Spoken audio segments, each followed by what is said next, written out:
नमस्कार विद्यार्थियों। पिछले अध्याय में हमने राज्यों का अरस्तु का वर्गीकरण पढ़ा था। आज हम आगे पढ़ेंगे कि राज्यों का आधुनिक वर्गीकरण कौन कौन से हैं, किस किस विद्वान ने राज्यों का आधुनिक वर्गीकरण किया है। राज्यों का आधुनिक वर्गीकरण अनेक विद्वानों द्वारा किया गया है, जिसमें लिकोक का नाम सर्वप्रमुख है। वर्तमान समय में लिकोक द्वारा किए गए राज्यों के वर्गीकरण को ही श्रेष्ठ माना जाता है। लिकोक के वर्गीकरण को हम एक चार्ट के माध्यम से देख सकते हैं। देखिए लिकोक का वर्गीकरण एक चार्ट के माध्यम से। लिकोक ने सर्वप्रथम राज्य को दो भागों में विभाजित किया है, निरंकुश राज्य और लोकतंत्रात्मक राज्य। निरंकुश राज्य वे होते हैं जिनमें शासक की समस्त शक्ति एक व्यक्ति विशेष के हाथों में होती है। लिकोक के अनुसार निरंकुश राज्यों में वर्गीकरण की कोई समस्या उत्पन्न नहीं होती, क्योंकि प्रत्येक विषय में सर्वोच्च शासक की इच्छा ही सर्वोच्च होती है। इसलिए आगे चलकर वो लोकतंत्रात्मक राज्यों को ही विस्तार से वर्गीकृत करता है।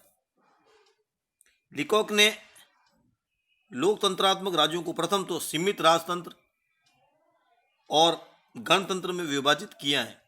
इसके पश्चात सीमित राजतंत्र या गणतंत्र दोनों को ही एकात्मक और संघात्मक राज्यों में विभाजित किया है, और अंत में एकात्मक और संघात्मक दोनों ही प्रकार की शासन व्यवस्थाओं को संसदात्मक और अध्यक्षात्मक शासन प्रणाली के अंदर वर्गीकृत किया है। इस चित्र में हम देख सकते हैं, एक बार वापस देख लें हम इसको ढंग से।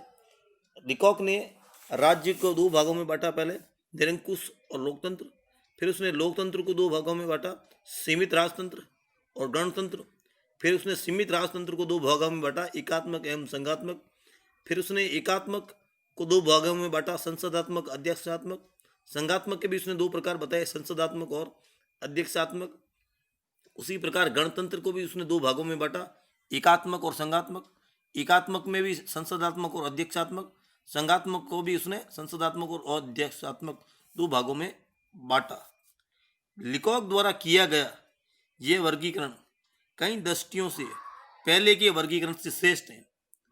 इस वर्गीकरण को अपनी अनेक विशेषताएं और इसी कारण इस वर्गीकरण का विशेष महत्व है। प्रथम, इस वर्गीकरण में इस सत्य को स्पष्ट कर दिया गया है कि वर्गीकरण की समस्या केवल लोकतंत्रात्मक राज्यों के संबंध में ही है। निरंकुश राज्यों के संबंध में ये समस्या ही उत्पन्न नहीं होती। द्वितीय, इस वर्गीकरण में यह स्पष्ट कर दिया गया है कि सीमित राजतंत्र एवं गणतंत्र दोनों ही प्रकार के राज्य लोकतंत्रात्मक हो सकते हैं। इस प्रकार के राज्य संघात्मक या एकात्मक, संसदात्मक अथवा अध्यक्षात्मक किसी भी प्रकार के हो सकते हैं। पहले के वर्गीकरण से श्रेष्ठ होते हुए भी लिकोक का वर्गीकरण को पूर्ण नहीं कहा जा सकता, क्योंकि इसके अंतर्गत प्रत्यक्ष या अप्रत्यक्ष लोकतंत्र, व्यक्तिवादी तथा समाजवादी लोकतंत्र को वर्गीकृत नहीं किया गया। इस वर्गीकरण के अंतर्गत राज्य और धर्म के संबंधों के आधार पर राज्यों को नहीं बांटा गया। अब आगे हम आधुनिक वर्गीकरण को समझेंगे। वर्तमान समय में राज्यों के प्रकारों की संख्या इतनी अधिक होती जा रही है और इसके इतने रूप मिश्रित है कि उनका वर्गीकरण सफलता से नहीं किया जा सकता। फिर भी निम्न प्रकार से राज्यों का वर्गीकरण करने का प्रयास किया गया है। देखिए आपके सामने एक राज्यों के आधुनिक वर्गीकरण का एक चार्ट सामने आ गया है। सर्वप्रथम इसमें धर्म और राजनीति के संबंध के आधार पर राज्यों को धर्माचार्य एवं धर्म निरपेक्ष सर्वप्रथम समभाव राज्य के रूप में विभेद किया गया है। धर्माचार्य राज्य वे होते हैं जिनमें राजनीति धर्म पर आधारित होती है और राज्य का अपना एक विशेष धर्म होता है। इसके विपरीत धर्मनिरपेक्ष राज्य अतः सर्वधर्म समभाव राज्य वे होते हैं जिनमें राज्यों को धर्म से अलग रखा जाता है और राज्य की दृष्टि में सभी धर्म समान होते हैं।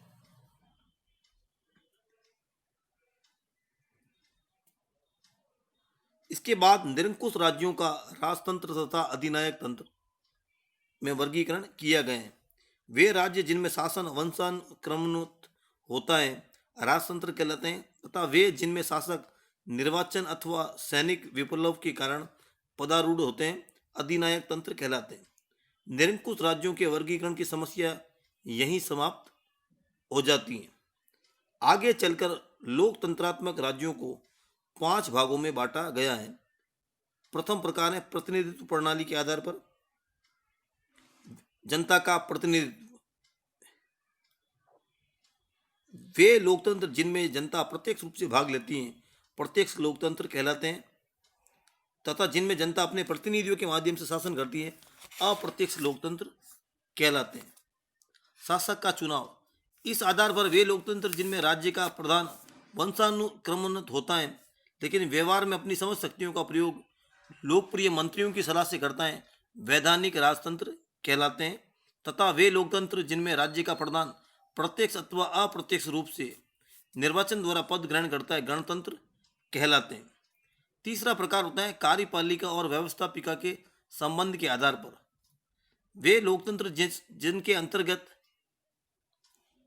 व्यवस्थापिका और कार्यपालिका परस्पर संबंधित होती हैं तथा कार्यपालिका व्यवस्थापिका के प्रति उत्तरदायी होती है संसदात्मक शासन कहलाता है।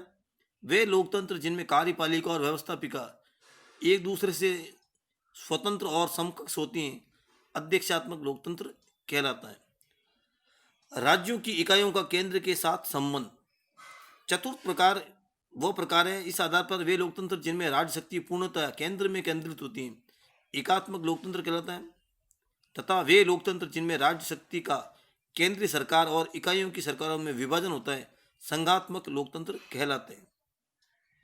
और अंतिम प्रकार है, पांचवा प्रकार है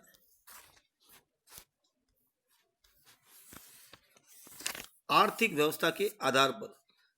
इस आधार पर जिन राज्यों में उत्पादन के साधनों पर व्यक्तिगत स्वामित्व होता है वे पूंजीवादी लोकतंत्र कहलाते हैं, तथा जिन राज्यों में उत्पादन के साधनों पर राज्य का स्वामित्व होता है समाजवादी राज्य कहलाते हैं। इसके अतिरिक्त वे लोकतंत्र जिनमें उत्पादन व वितरण के साधनों के स्वामित्व तथा नियंत्रण में सामूहिक रूप से जनता की ओर से राज्य का तथा व्यक्तिगत रूप से व्यक्तियों का हाथ रहता है मिश्रित अर्थव्यवस्था कहलाते हैं। भारत आदि देशों के लोकतंत्र इसी श्रेणी में आते हैं। इस आधुनिक वर्गीकरण को स्थिति के अनुसार हम तालिका के आधार पर समझ पाए हैं। तो अब एक बार अंत में हम वापस इसको समझ लेते हैं। धर्म तथा राजनीति के आधार पर राज्य दो प्रकार के होते हैं, धर्म निरपेक्ष अथवा सर्व धर्म संभाव राज्य, और दूसरे प्रकार तो क्या होते हैं धर्माचार्य राज्य, प्रभुत्व शक्ति के आश्रय के आधार पर, जिसमें राज्य का कोई विशेष धर्म होता है उस आधार पर राज्य निरंकुश और लोकतंत्रात्मक दो प्रकार के हो सकते हैं, तथा धर्मनिरपेक्ष राज्य भी निरंकुश और लोकतंत्रात्मक हो सकते हैं। उसके बाद निरंकुश राज्य तंत्र को दो भागों में बांटा जा सकता है, राजतंत्र और अधिनायक तंत्र। दोनों श्रेणियों में धर्मनिरपेक्ष राज्य हो चाहे धर्माचार्य राज्य हो, निरंकुश तंत्र को दो भागों में बांट सकते हैं, राजतंत्र और अधिनायक तंत्र में। इसके बाद लोकतंत्र को 5 भागों में बांटा जा सकता है, प्रतिनिधित्व प्रणाली के आधार पर, शासन के चुनाव के आधार पर, कार्यपालिका और व्यवस्थापिका के संबंध के आधार पर, राज्य की इकाइयों या केंद्र के संबंध के आधार पर, आर्थिक व्यवस्था के आधार पर। प्रतिनिधित्व के आधार पर राज्य दो प्रकार के होते हैं, प्रत्यक्ष लोकतंत्र और अप्रत्यक्ष लोकतंत्र। प्रत्यक्ष लोकतंत्र में जनता स्वयं भाग लेती है, इसका उदाहरण स्विट्जरलैंड है। अप्रत्यक्ष लोकतंत्र में जनता स्वयं शासन प्रणाली में प्रत्यक्ष भाग नहीं लेती। शासन के चुनाव के आधार पर यदि किसी देश में राजा या शासक का प्रमुख नाम मात्र का होता है तो उसको वैधानिक राजतंत्र कहते हैं, और जहाँ सर्वोच्च शासक जनता द्वारा प्रत्यक्ष या अप्रत्यक्ष रूप से निर्वाचित होता है उसे गणतंत्र कहते हैं। कार्यपालिका और व्यवस्थापिका के संबंधों के आधार पर भी राज्य दो प्रकार के हो सकते हैं, संसदात्मक और अध्यक्षात्मक। संसदात्मक में व्यवस्थापिका और कार्यपालिका में घनिष्ठ संबंध पाया जाता है, अध्यक्षात्मक में कार्यपालिका और व्यवस्थापिका में घनिष्ठ संबंध नहीं पाया जाता है। राज्य की इकाई या केंद्र के संबंध के आधार पर राज्य को दो भागों में बांटा जा सकता है, एकात्मक और संघात्मक। और आर्थिक व्यवस्था के आधार पर राज्य 3 प्रकार के होंगे, पूंजीवादी, समाजवादी, मिश्रित।